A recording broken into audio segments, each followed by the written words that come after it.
Hi hello friends, అందరికీ నమస్తే. మీరు చూస్తున్నారు ఎస్ రాజు టాక్స్ యూట్యూబ్ ఛానల్.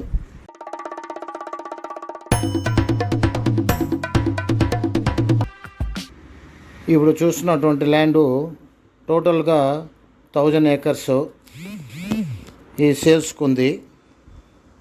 ఇది వచ్చి 1 ఎకరు 6 లక్షలు చెప్తున్నారు. కావాలంటే స్లైట్గా నెగోషియేషన్ ఉంటుంది. బీటీ రోడ్డు, పొలం లేక్ రోడ్డు ఉంది. హైవే నుంచి 8 కిలోమీటర్లు ఉంటుంది. గుల్బర్గా నుంచి 40 కిలోమీటర్స్ ఉంటుంది. ఇది సోలార్కు, ఫామ్ ల్యాండ్స్కు, ఫామ్ ఫ్లోటింగ్కు, ఫామ్ హౌసెస్కి, ఇండస్ట్రీలకి అన్నిటికీ చాలా ఉపయోగకరంగా ఉంటుంది. ఇన్వెస్టర్స్ కూడా చాలా ఉపయోగకరంగా ఉంటుంది. కావలసిన వారు ఈ క్రింది ఫోన్ నంబర్లకు సంప్రదించవచ్చు.